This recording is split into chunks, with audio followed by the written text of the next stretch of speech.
Oh, here we go.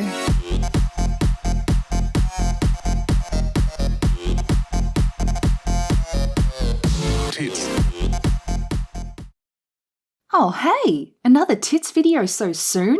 Bonus! Here and ready to slap you around with some crazy feminist bullshit.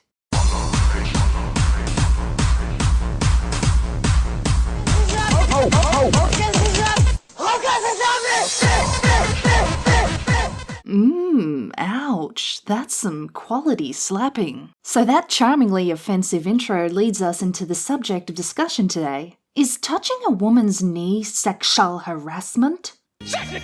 Well, some believe it is. In light of the recent Harvey Weinstein sexual harassment scandal, the media has once again latched onto the topic, and feminists are frothing at the minge to stamp out sick, toxic masculine behaviour that inevitably will lead to you, man, becoming a nasty, deviant predator. So once again, men, it's time to beware. What may seem innocent may be Sexual harassment. What may seem like a polite gesture could be Sexual harassment. What is intended as complimentary, that be some Sexual harassment. And definitely don't touch a girl's knee, 'cause motherfucker, that's some Sexual harassment. Kat Barnyard, we've seen allegations that range from touching a knee to rape. Are they all part of the same line of behaviour? Yeah, how about no, get fucked? Well, we know that violence against women exists on a continuum. That sci-fi television show? Those motherfuckers. From sexual harassment, as you say, to more serious and extreme violations. What underpins it all is an inequality of power between women and men. Ah, excellent. So once we see more female CEOs and garbage collectors, men's balls will shrink, thus reducing testosterone, thus reducing men's natural instinctive desire to oppress and dominate women. Okay, gotcha. The toxic cultural current, Toxic. which has existed for hundreds of years, that teaches boys and men that they are entitled to sexually access women's bodies regardless of whether the feeling is mutual. What a crock of shit. Stop dipping into the past for cookie points. Now, let's focus on right now. And what a load of crap about men feeling entitled to access women's bodies without consent. Your perception of boys and men is so disturbing. Men are not biologically inclined to want to sexually assault women. It's just a horrible, misleading portrayal of men. Oh, and by the way, you'll find that a lot of women do this, not just men. Have you ever seen a group of liquored up women on a bachelorette party? They'll grab 110 cocks before the night is through and laugh like witches. Oh, and by the way, I loved you in the movie The Witches too. This is about who holds power in society.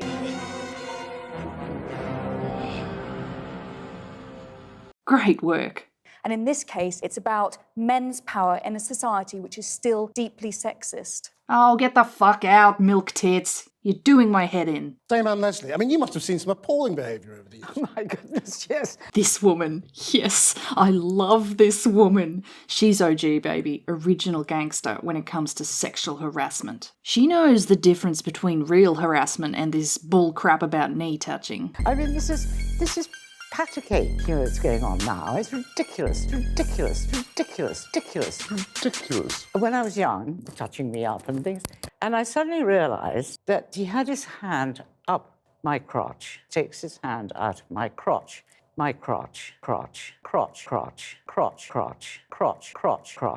I got so angry that I actually stubbed out a fag on one of these people's arm. I told you, baby. OG. But it's what she says next that really gets under the feminist skin. Take a look. Feminists have been trying all the time to say, oh my goodness, women must be empowered, they must be strong. They seem to spend their time now saying that women are traumatised because some silly old drunk in Parliament put his hand on her knee or anything like that. You can't have it both ways. You can't say women are strong and empowered and then say, they're scared, they're scared and they're going to cry and all that sort of thing. What I also found interesting in this discussion was the idea that referring to being touched on the knee as sexual harassment is actually quite offensive to those who have suffered real assault like rape. I actually think it's really offensive to women who have been raped that we discuss knee touching in the same breath as rape. And what happens when men are so afraid of sexually harassing a woman that they start to avoid women more and more? Now in England, if any man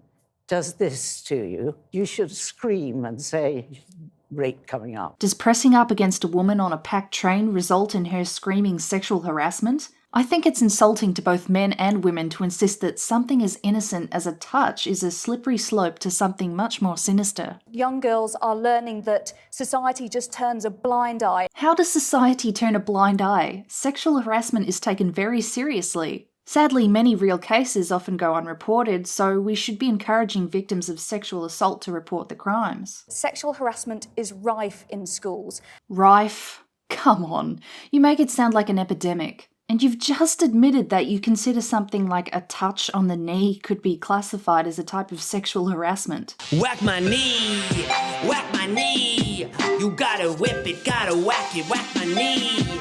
28% of 18 to 24-year-olds think that winking is a form of sexual harassment. She mentions that winking is subjective and it's how you choose to interpret it. But what feminism largely promotes is that women are victims and that the smallest gesture may very well have malicious intent. I think what's a problem is that we teach young girls to see themselves as victims, and that's tragic. This next part illustrates how this constant demonisation is having a huge impact to the detriment of young men. Apart from anything else about women, what is worrying me now is young men. Young men in this country, white, they're not doing very well in schools. The women are beating them.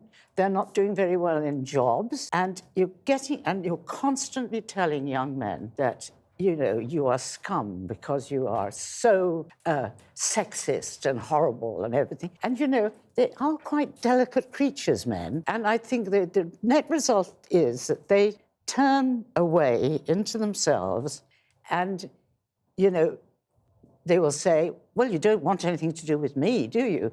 I think it's going to be very dangerous because young men are the biggest problem we have now in schools and in everything else. Ugh, watch the feminist's face here.